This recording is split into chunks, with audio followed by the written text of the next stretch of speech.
Hello and welcome to Bad Impressions, the marketing podcast that's usually funny and we one day will hope be insightful. Maybe tonight's the night, who knows? I think we have a guest that gives us a higher than average chance of actually pulling out some marketing knowledge nuggets.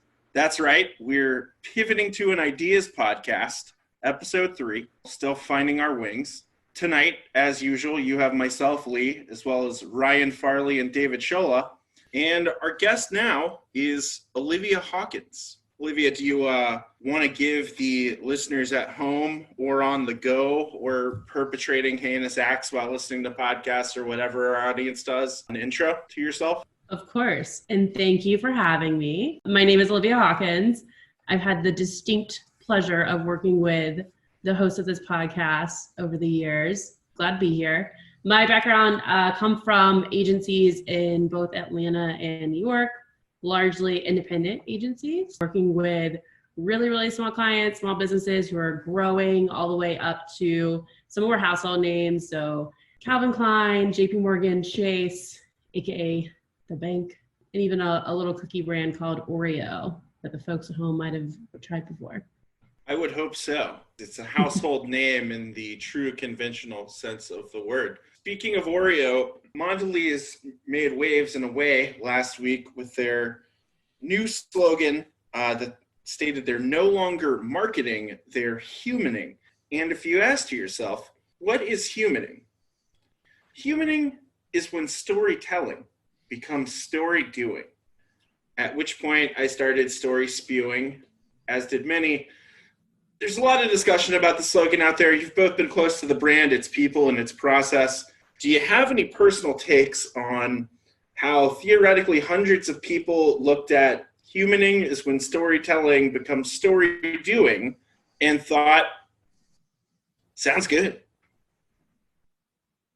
Yeah, it's a great question. You know, I think as you were kind of alluding to it in your lead in, kind of when you're asking us, both Olivia and I kind of directly, who both have touched the Mondelez brands in some form or fashion in the past. I think a lot of what stems from a lot of this is an evolution that we, as in Olivia and I, had done when we were working on the account, kind of across the portfolio in North America. There was our marketing tactics as a digital agency. Of course, everything has to have a name, and it was called Personalization at Scale, which was essentially just like DCO Light is what I always referred to it internally, taking your large total population of anyone who eats cookies or crackers and dividing that in some capacity into 2 to 4 different segments based off of interest and or hopefully over indexes in searches for these brands online or in some other way that we can develop some research, and then make sure that we're pairing the creative messaging that should resonate innately with this audience in some capacity. So there was an element in Personalization at Scale that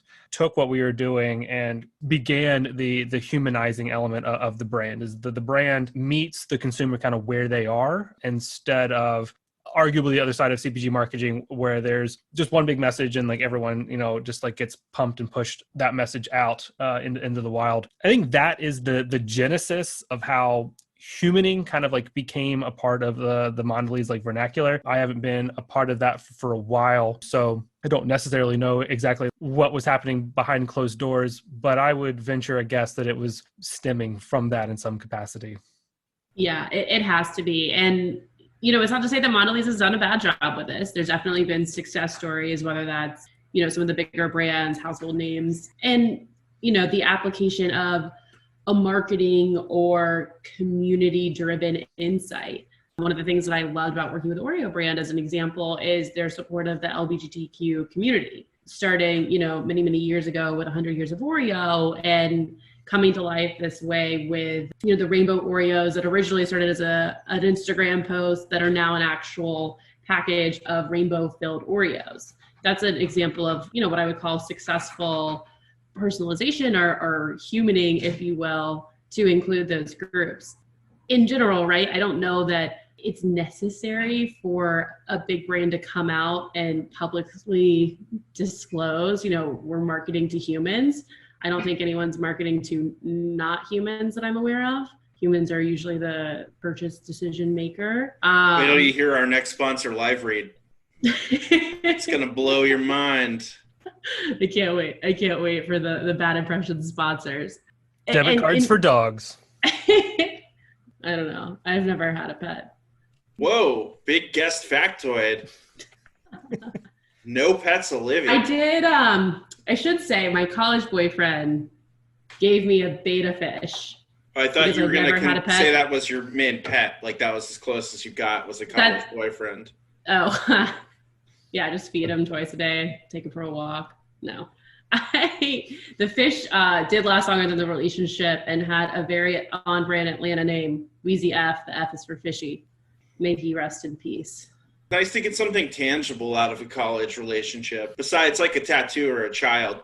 Or a restraining order. Yeah, absolutely. Well, listen, Wheezy F was like the only thing that had been around in my life for many years until potentially these plants. They're doing great. This wasn't a planned segment, but did you guys know that one of my plants is named after Maggie Reilly? Wow. That's an honor. I can't believe you get to be with Maggie Reilly every day. Ryan is so jealous right now. That's a dream come true. Oh, man. We should all have something memorializing a New York bar in our home. I'm actually holding a pen right now from Maggie Reilly's. Oh, my God. Of course you are. That's your important document signing pin is a pin from Maggie Reilly's bar in Hell's Kitchen. Incredible. That's correct. I have them in a lot of colors. I bet you do. I also love that they've basically become the true sponsor of this podcast just because we can't stop talking about them. Ryan, if you want to get we can tell some stories about Walters too. That's true. We just need to get all their addresses and start doing like official sponsor style reads for the whole Hell's Kitchen bar conundrum. Before we get into the more serious matters of the podcast here with Olivia, we do want to do a quick quality assurance run, a fact check of last week's podcast that got out before the editor could get to it. We spent a lot of time discussing a shadowy group called Elliott Capital, which does not exist. Secretly have that's true. We're working on the LLC paperwork. It's Elliott Management. Zach Doyle, our previous guest, tried to get me back on the right path there, but I stubbornly pushed it back into Elliott Capital territory. So that's our main fact check. If you are looking for the shadowy nest of patent trolls at the center of all the sort of nasty mudslinging and digital social media, it's not Elliott Capital, it's Elliott Management. Now that we've washed the dirty laundry, we'll move into sort of the main event here. Olivia, you introduced yourself and mentioned this a little bit, but your career has pretty exclusively been generally with independent agencies and in some cases some sort of hybrid Marcom digital service companies, but always generally more medium-sized than mega huge. I have to remind myself every day that the company I currently work at has 4,400 employees. That's it? Yeah, I know, right? That's a lot of people to disappoint. Yeah, I know. I've got about 4,100 of them done. I actually started with the CEO. But anyway. We need to get you a new advent calendar for the remaining 300, and you just knock them off all A new all admin December. calendar. It's like 25 little admin who are all angry at me. Every day of December, I'll open a new little thing, and there'll be a new guy like, what the hell is going on with this report? And it's a calendar I can ignore. And then it ends with just one person, like an intern, is like, I just summed the reach. The immaculate reach. How did you find such a perfect reach number with no math? Immaculate reach. Olivia, mazel to you for spending most of your time in, let's be real, the more productive segment of our industry. You've also worked alongside a lot of sort of the behemoths, and I imagine you have a pretty unique perspective on organization type, organization size. What will the ad org of the future look like more between any of them and all that you've accrued in your career? Yeah, so it's really interesting. I got my start. I graduated from Georgia Tech, knew I wanted to work at an agency. They don't really recruit from Georgia Tech because most people go into management, consulting, and finance and all those very lucrative things that I could have chosen as my career path.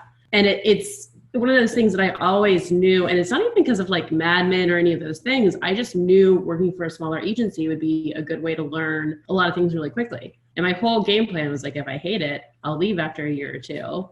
and I can pivot into a brand marketing role, go in-house somewhere, figure it out. But I owed it to myself to give it a try because I thought it was going to be interesting. So I went to work for a very small agency north of Atlanta, primarily working with small, mid-sized businesses where their marketing media budget, whatever we want to call it, was usually less than 6 figures. And that would include agency fee, media spend, and potentially salary of an employee who was dedicated to marketing.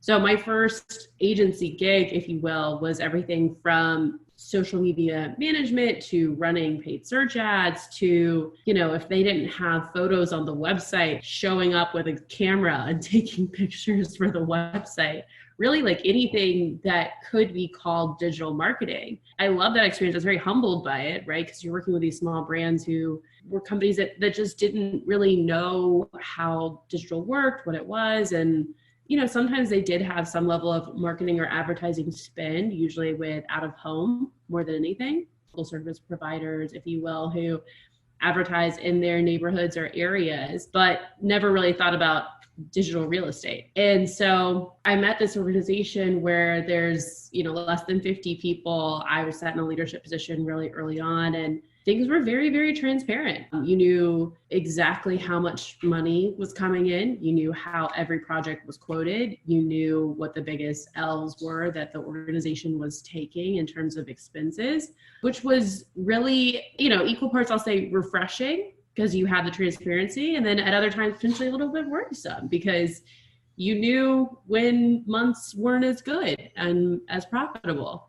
So it was really interesting to go from that, where you knew 100% of the picture, to throughout my career as it progressed, working at bigger and bigger companies where things were less and less transparent, less and less, I'll say, obvious in terms of like company performance. But what's interesting, and one of the things that I've loved about working with, we'll call them like smaller independent agencies and teams, is that there is a lot of ownership on what you're doing. And what that means is, responsibility in what we commit to, responsibility in what we're delivering, and, collectively working towards some sort of performance goal, whether that's delivering more efficient ads, higher performing conversion rates, depends on your burrito KPI, I suppose. More guacamole, more better. Exactly. On the element around understanding your own agency's performance, something that I find really interesting is sort of deciding when, where, how, and to what end to dole out information on agency fiscal stuff. For an agency or any sort of Marcom entity, I feel like I've now seen the whole spectrum from things kind of like what you're describing, where it's just a loose and free-flowing information system,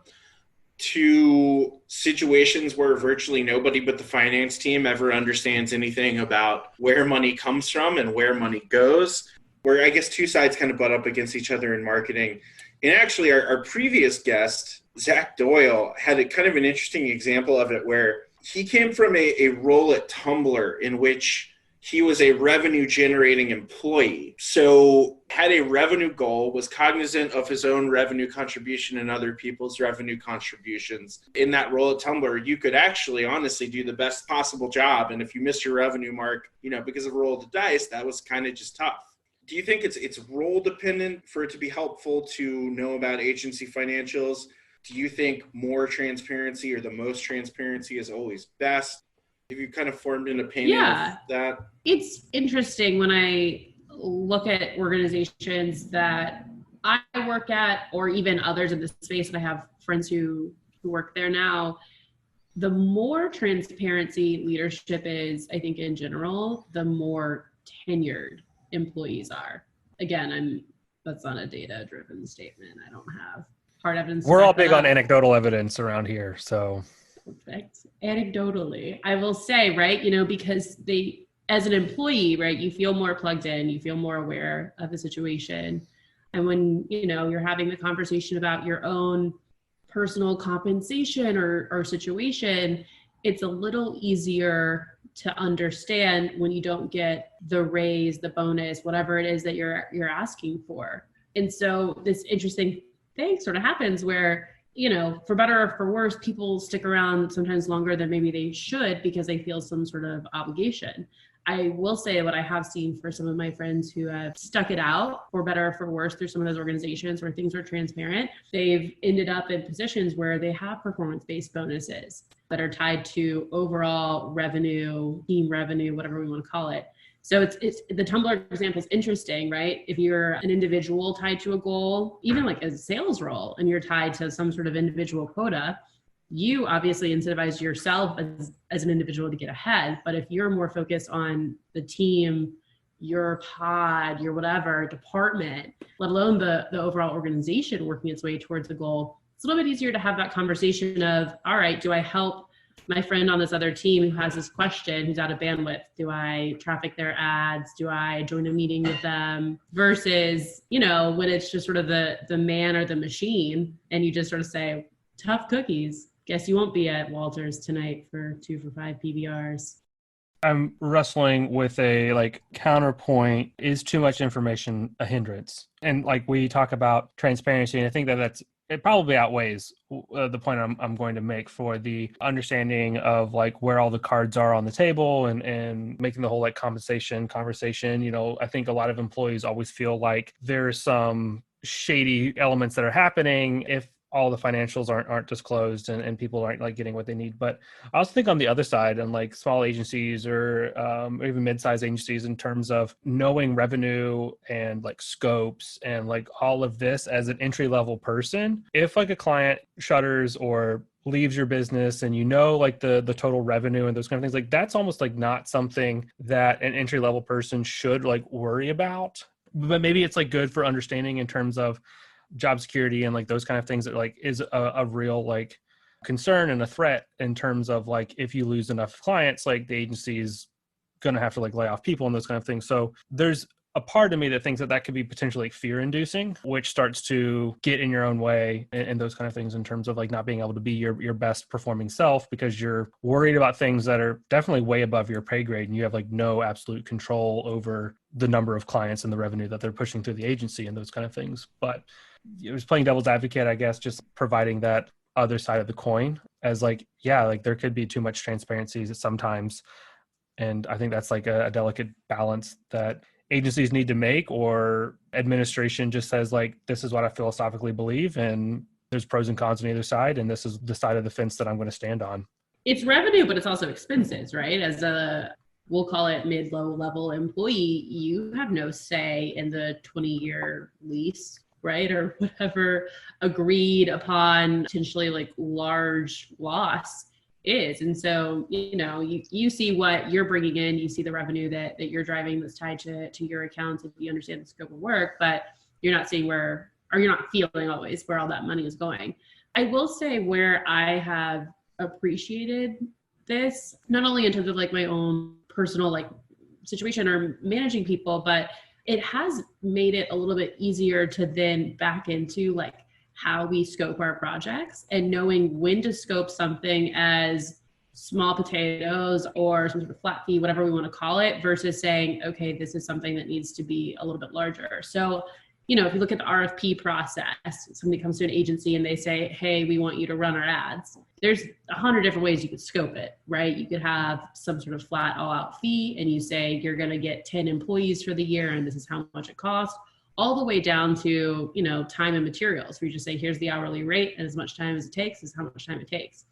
And when you as an employee or a manager, whatever we call it, understand the financials there, I feel it's a little bit easier to say, okay, here's how we should set up the team where everyone's mutually incentivized to do well. Yeah, it definitely makes sense for, your department heads or even your team leads to kind of understand the financials of those kind of things. But I definitely think that there's an oversharing to where senior analysts or even analysts and senior analysts, or anyone who's actually not having to make staffing and team management decisions, I think that could just burden them to know too much information. But I think it's valiant when companies honor them and puts everyone on the same playing field in terms of everyone gets a baseline same amount of information in terms of the success of the agency and those kind of things. It also kind of goes back to, I feel the conversation you guys were having with Zach, the more flat your organization is, it's less about who at what level is taking what role or responsibility. It's that mutual goal, right? And so instead of saying like, I only am this percent of the team, so I'm doing that percent of the work or whatever, it's more like, okay, this is what needs to happen in the next 2 days, so we're all going to buckle in and get it done.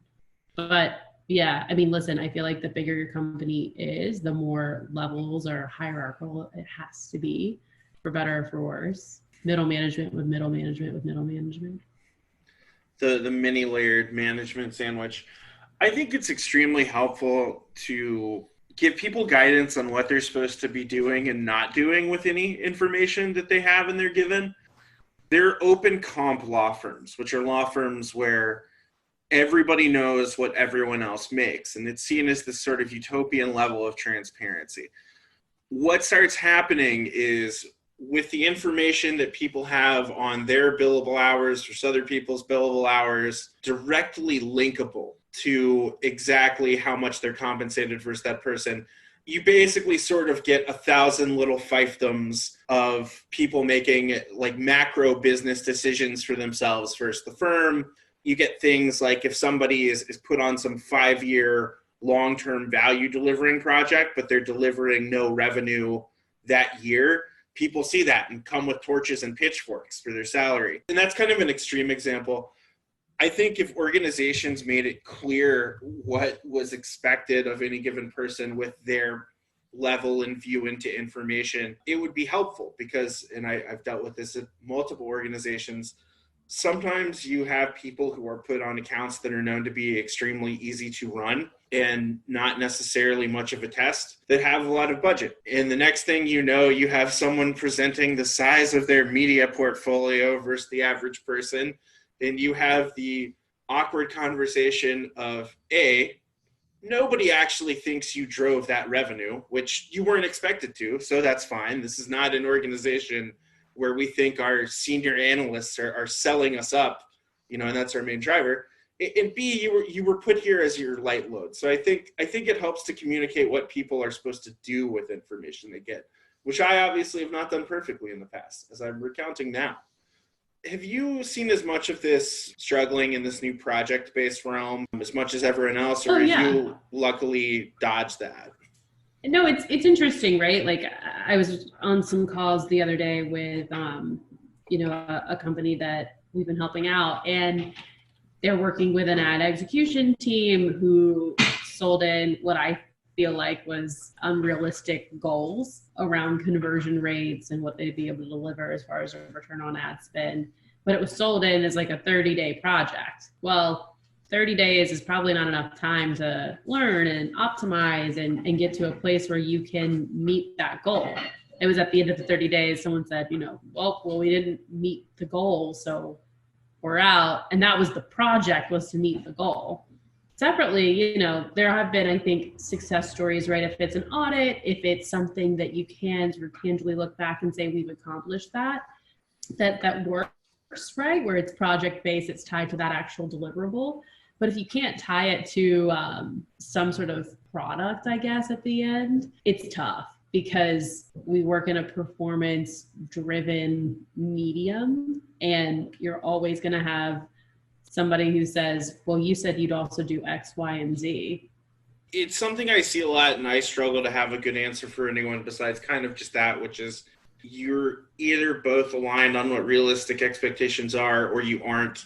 And virtually every problem that gets marked down as it was hours-based when it should have been, project milestone-based or whatever wild structure that someone has dreamed up that allegedly would have fixed it all, really just boils down to misalignment of expectations.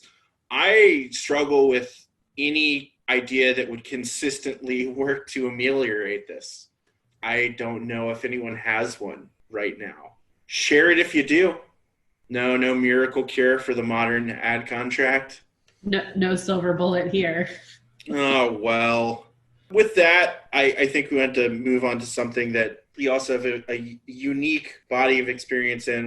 As an instructor at General Assembly, and a sort of general industry mentor, as well as someone who has worked in management and leadership at advertising services organizations. You've kind of taught in 2 classrooms, not just only 2 classrooms, literally, but literally just 2. Yeah, I mean, especially now in COVID, no need to expand the number, but you've taught in a setting where you're literally principally an instructor for a very specific set of digital marketing oriented skills. And you've also been responsible for the sort of general mentoring and education, but in the role or form of being on a team at an organization. And I was wondering if you've kind of gained any salient lessons, on the differences between those and what skills are best developed in the former or the latter. Yeah. First of all, worth mentioning, I'm extremely passionate about education, and not just because of my education at Georgia Tech, go Jackets, but I do feel very strongly about sharing knowledge, and always have. So I was a tutor in middle school. I figured out that paid twice as much as babysitting, and all you had to do is basically explain how to do algebra to kids who already knew how to do it, but they were stubborn, didn't want to do their homework. It was a great gig, but I found that I was just super passionate about helping people realize, I don't want to say just like their potential, because it's not just their potential, but realize that they are capable, they do know these things.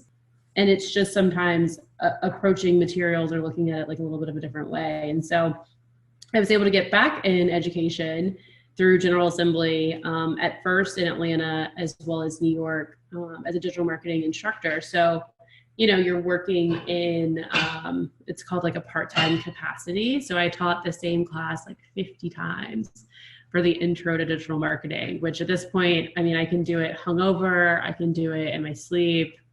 I probably do it in my sleep, and I don't even know it. I tell the same couple of jokes, but it's interesting because there are things that I know people very tangibly learn from that, especially if they've never really taken a marketing course, where they can walk away and they can say, I now understand the difference between, for example, paid, owned, and earned media, and understanding, how we segment different marketing channels and why maybe you leverage one more than another. I've done really, really tactical boot camps, right? Which is a lot of times around like Google Analytics is one. And, it's how to create reports, how to understand segments. You're going to walk away understanding how to look at your website's performance in Google Analytics. What I feel like has to come from, call it like a relationship over time, whether that's through mentorship or management, is I think the deeper context. So understanding why a number might change, whether that's your conversion rate or bounce rate or something like that. Understanding, the different optimizations or levers that are available for you to pull to influence those things as a marketer. That comes with time, and we'll call it like on-the-job experience. You can, I think, in the classroom setting, and I've gone through this pretty recently as we've been working on a course, you can give examples, but it is hard to think of every possible thing that could come your way when you're in front of a classroom or in front of a group setting. And so, yes, you teach to the middle, you think of the most applicable, understandable example, but inevitably someone has to experience their own website, their own ads, whatever it is, for them to really say, oh, I get it now, and this is how I'm going to react. This is what I'm going to do differently. Randy, you're an academic exceller, and also we're going to do a little ageism here on the podcast. Hit that cancel button, listeners. The most recently graduated from university. Was there anything that struck you about entering the professional world of digital marketing, that hearing what, Olivia's layering as the what to get from wheres, that you found either totally lacking, but there was a signpost of where to get it, or that you kind of felt like you were wandering the desert, not even knowing which direction to turn for water? Well, I'll be honest, I didn't know what a pivot table was in college, so I didn't either, because we used SPSS, and it literally cost me a job at 360i. But no, I was just going to say, I think that the kind of growth of some of these more independent whether it's General Assembly, Masterclass, like these online things that you can do to educate yourself. One of the questions I was going to ask you, Olivia, was, how much of this knowledge in the digital marketing sphere that you've had do you think like needs to come from a formal education versus how much of that can come from this career duration mentoring and learning from people around you? So, I mean, that being said, I think a lot of it for me has been more environmental than, I did not take any sort of marketing class in college. I did not take any kind of business class. So I somehow fooled Lee into hiring me. He probably just got distracted by my Monday Night Football Chargers poster in the back of my dorm room. That makes two of us. If they're a fan of the Fouts, you can't leave them out. That's what I always say. Dan Fouts. And as that you said in your famous email, I would do a good job at some job someday. And here we are. I was confident. Yeah. Here we are. And you did, Randy. You did. Well, and I think so much of that is like, how much are people willing, and I don't know if then this becomes like the type of person who can thrive in some of these environments where it really is like, what do you want to learn? Is it just the person with the credit card and the email address who can log into Google versus the person who's actually like able to think through a more overarching strategy? So kind of a further question than answer, but I do think that that's part of where, for me, the difference comes in of like, yeah, do you want to advertise? We could advertise the podcast and all we need to do is, put in our credit card on Google or Facebook, but where does the strategy come in? And I think a lot of the teaching part, and I think this kind of gets to another question we've kind of pre-thought about of what can you not teach? So I don't know if that... Yeah, but it's interesting, Ryan. Like if you think about like your first couple of weeks on the job, your first day, did you know what an impression was? I did, actually.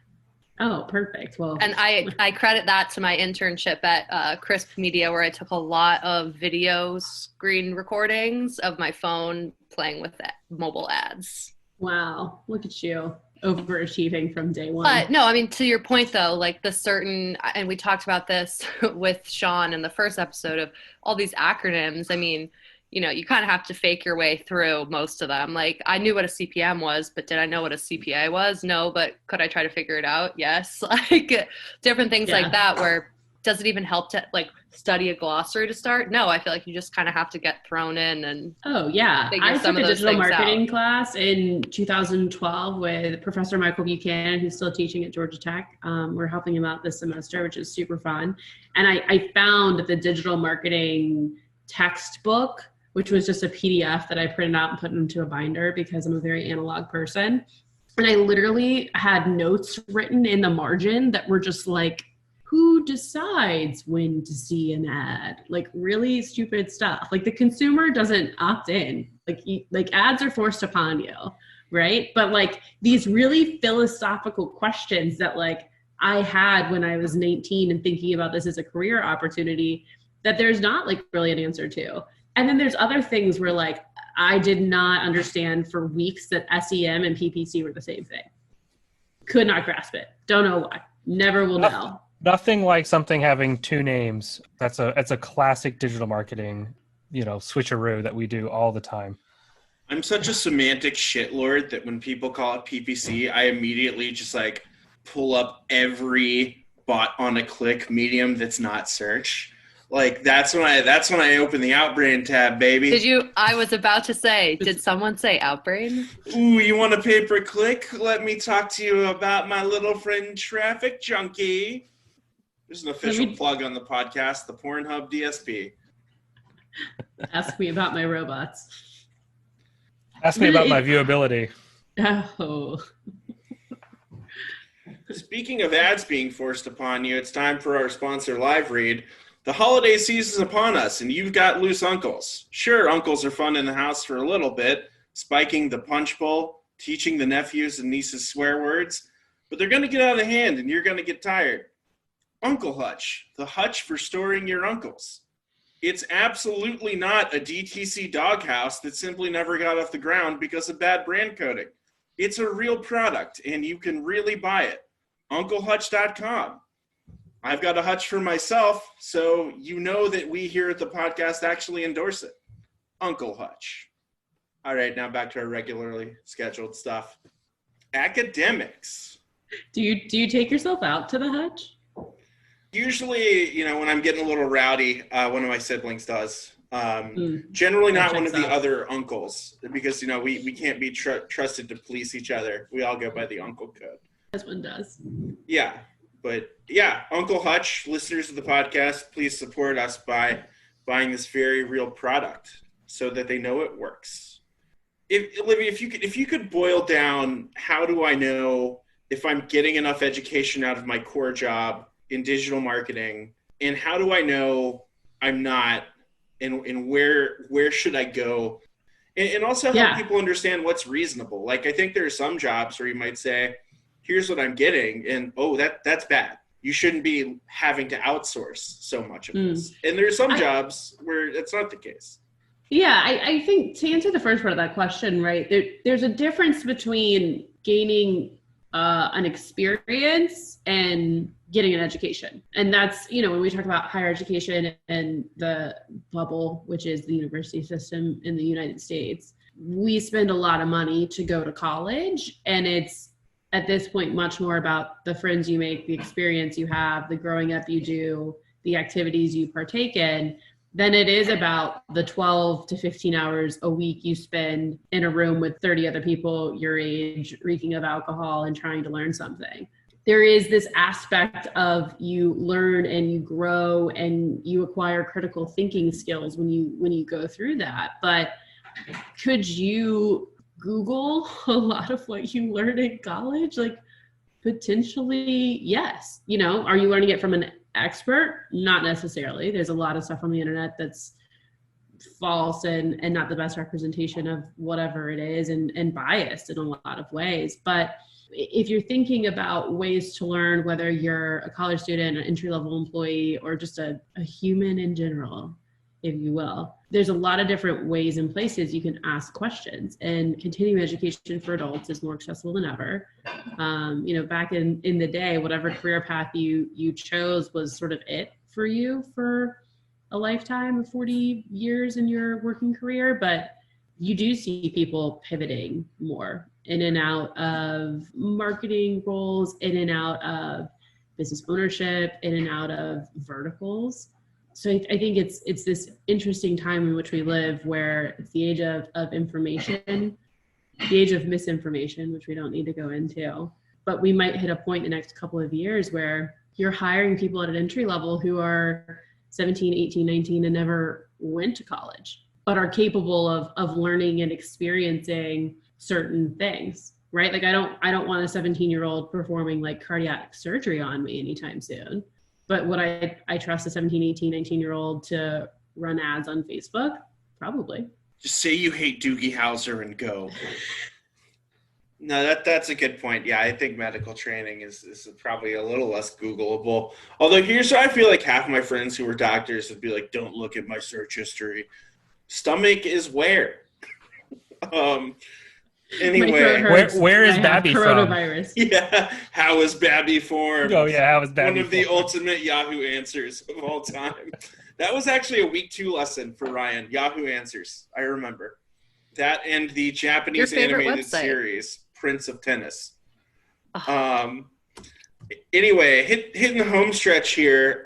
Do you have any quick thoughts, Olivia? I'm from Atlanta. You're from Atlanta. David Shola's lived in Atlanta. We've also all spent a lot of time in New York. We're both back in Atlanta. You more purposely, setting sail for the homeland. Me more adrift on wreckage, washing up in a parent's basement. So let's go to you for this question, since I'm just a tumbleweed blown in on the wind here. Any quick already observations of the difference in professional culture, specific to advertising or not specific to advertising, between Atlanta and New York?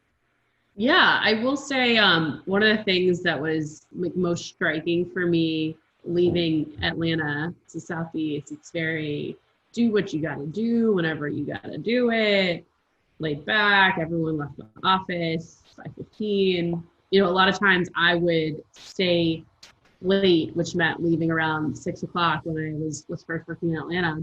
And I remember people being like, oh, what are you working on? You can get out of here. And I was like, I love the last hour of the day because my mind is clear. You guys have left and I can like finish up my thoughts. Meanwhile, I do feel like there's a certain culture, and I won't just say it's New York, but like bigger cities, bigger organizations of like the hustle or the grind of, if you're not sitting at your desk, you're not moving forward and progressing, which I don't think is always the case. Unless you only have a desktop computer, in which case, yeah, maybe you do need to sit at your desk to look at your computer.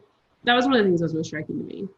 The other interesting, I don't know if we'll call it like a hot take, in Georgia or the Southeast, it's very, I don't want to make you from the South sound like they're lazy or lackadaisical, but like if you are going to a doctor's appointment, you are doing something for your family, whatever, there's this culture of like follow up, follow through, let me know everything about your personal life, take as much time as you need, whatever. I don't know that that's like true other parts of the world or country, but one of the things that I found when I first moved to New York was I almost was like oversharing, because I was like, of course everyone wants to know about my aunt who just passed away.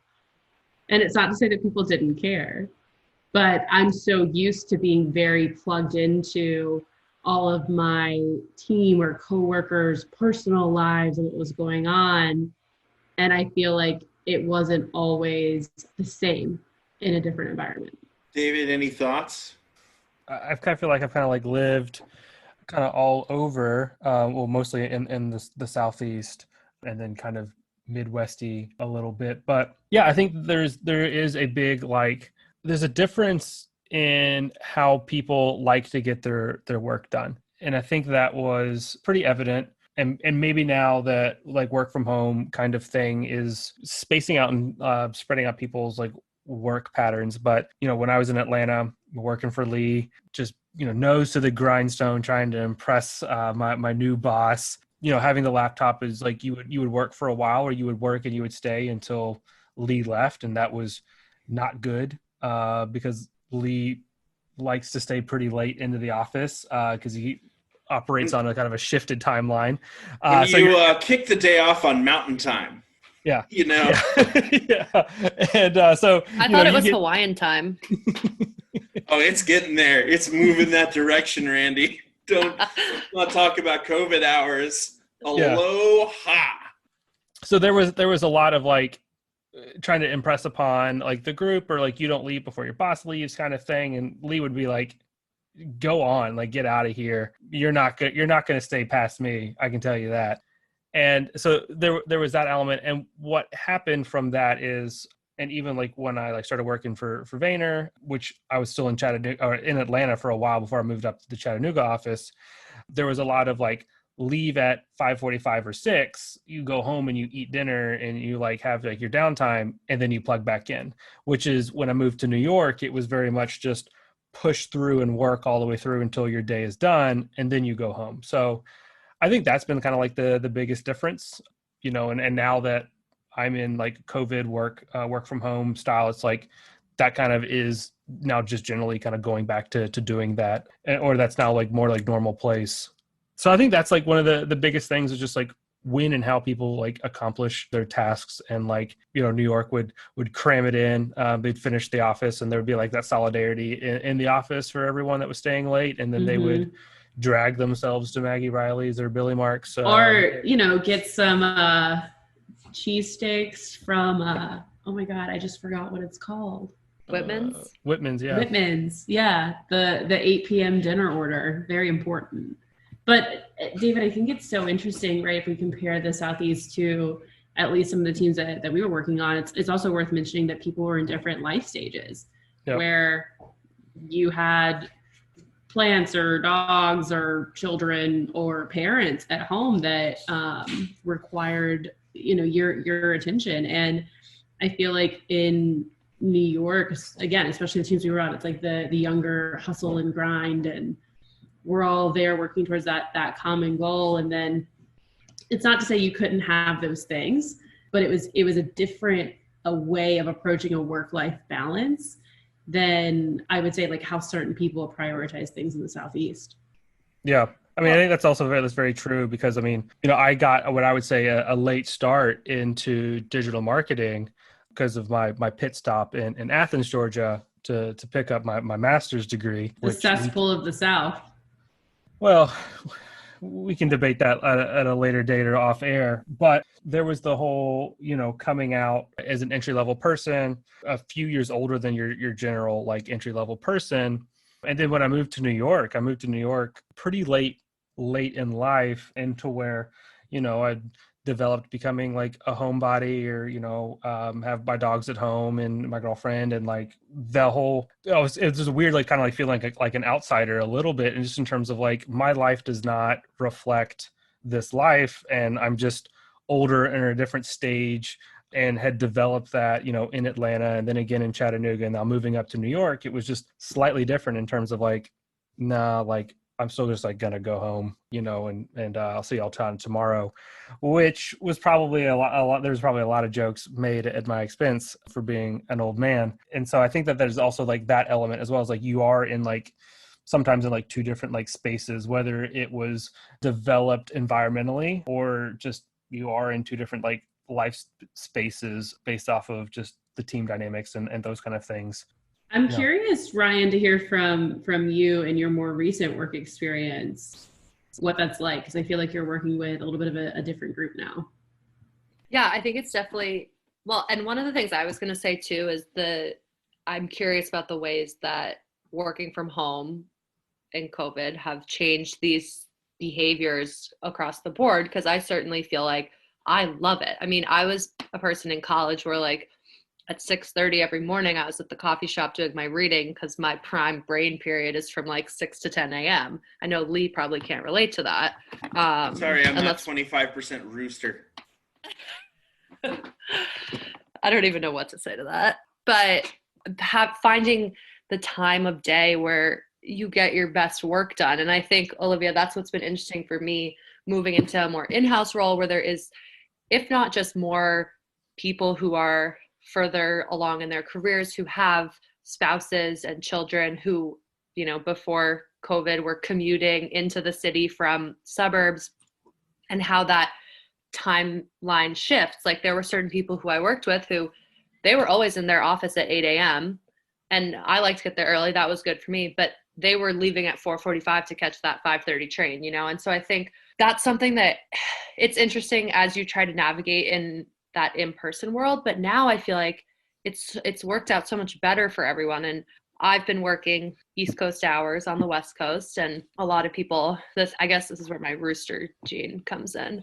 But for me, I work from 5:30 to 2:30 and it's great. And then I'm done and I feel like I have a whole day to kind of go after work. So I'm curious to see how that culture aspect changes or doesn't in the next year as people find their way back to offices or don't. I mean, I think we could have a whole other conversation on that whole concept, because I know, Olivia, now you're kind of in a more permanently remote world anyway, and you were looking at that before everyone else did, so you're kind of a trendsetter, which we knew. But yeah, but I think there's a big difference between remote work, or whatever we want to call it, when travel's on the table, and permanent. I've now adopted a cactus. His name is Nigel Thornberry, because he requires weekly attention. And again, you think about like what those priorities are, and Ryan, sounds like for you, it's like you want to be able to have that daylight almost to do whatever it is, read your 100th book of the year by the pool with the dogs and all of that. And you're now able to prioritize that in a different way because of the current work situation. And I feel like in general, in the before times, it was really hard to find positions that allowed you to balance that. And I'm curious to see what it does to the workforce, because people now can prioritize and say, I am only evaluating remote jobs, right? In the same way that before you would only evaluate based on the city in which you currently live. I think it's going to make it really interesting for the next cycle of job seekers. Olivia, thank you for coming on. Before you go, we're going to end with our traditional question. What's something in digital marketing right now? I mean, it doesn't have to be timely. It could be something that's been happening forever that you think is pretty funny, but pretty bad. We'd kind of like to see go in a different direction to improve the discipline in all of our lives, but, also maybe go in a direction where it's still like pretty funny. I think one of the most interesting things was already discussed around how the platforms just all copy each other. But I will say this evolution of what I'll call the personal brand phenomenon and, which platform you choose and which audience you attract. It's not that it's bad, but I don't think it's great. You can tailor your message to different groups of people in different places, and they're not always going to be, the most insightful tweets or the most insightful blog posts. The people I think who do it best are really only focused on one platform and one group, but there are those who have established, we'll call it like influencership in certain topics or areas.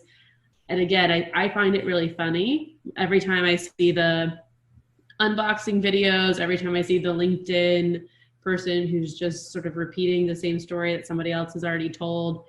Anyone and everyone has a platform, for better or for worse. I hope it heads into a direction that feels more authentic, where people are speaking their truth or their interest, and it's not monetized, it's not incentivized. But I mean, I have a love-hate relationship with, people as brands. That's super interesting, especially, that distinct point about some people's message that is their core message, whether it's in their life or their career or whatever, that they're trying to get out there, really is tailored to one particular platform, or there's just one that they get. I agree. I think we're invited to create more selves than most of us are capable of or have any business creating. And I'm a big Twitter user, and I absolutely see people try to cross over there all the time. It just fall flat. I think it's a little bit of a jealousy of the younger, more beautiful people thing. But I mean, everyone will say, like, you can tell someone sucks at Twitter because they're good at Instagram. Things like that. Is there anyone who you think is a sterling example, maybe in digital marketing, maybe not, maybe in something else, of someone who really does a platform well and sticks to that lane? I don't know why, but it's on my brain right now, but I love Kristen Bell and Dax Shepard. They Instagram a ton, occasionally break out for different moments into Twitter and some other places, and they use it to authentically speak about being people, but also parents. And it plays really well into Hello Bello, so their diaper line, and I guess other baby products. Clearly, I'm not a mother. I'm not at this life stage, but they've really turned their life into something worth talking about, while simultaneously maintaining privacy for their children, where they don't post images or photos of their kids online, which I just think is so interesting. Again, a whole other conversation to be had about privacy and what you do and don't share, especially as it relates to your children. But I think they're a really good example where, they're telling a story and they're using it in a way that is digital marketing. They are building a brand, but they are not necessarily digital marketing influencers. It's very interesting and a great example. I'm not familiar with what they're doing, but I think it's very interesting they managed to do it without posting their children, which I have learned as I come to know more parents with more different approaches is a huge issue to a lot of parents. I mean, listen, for better or for worse, Facebook and MySpace was around when I was in middle and high school. So there are photos of me on the internet that can never be reclaimed. And I get to vicariously live through every failed relationship I've ever had due to Facebook memory notifications. So you think about yourself as an individual and who you were 15 years ago, let alone at birth or whatever. And your ability as an individual to control what's shared, how it's shared. I am so thankful that no embarrassing child photos exist of me on the internet, but that's just luck of the draw when I was born, I guess. Yeah, now you're reminding me. I probably need to check sharing settings on a few different things. I think I technically still have a Facebook account. I haven't been on there in a while, but I think it's there. I'm pretty sure we're friends. You're wearing like a beanie in your photo. Oh, wow. I already know that's vintage, so. Or maybe it's that you show up as a suggested friend. Yeah, no, that's honestly the level of friendship people should have with me at the most. Not even acquaintance, but suggested friend. Yeah, I got to go check on that. Thank you for coming on the old podcast. Yeah, it's good to catch up with you guys. This has been another episode of Bad Impressions. If you would like to be a guest, have a great idea for a guest, or have any other feedback, please feel free to email us at sadmin, that's SADMIN, at badimpressions.online, and we will get back to you in a timely fashion. You can also leave a comment on any podcast listening medium where comments are possible, and we will absolutely read it and respond.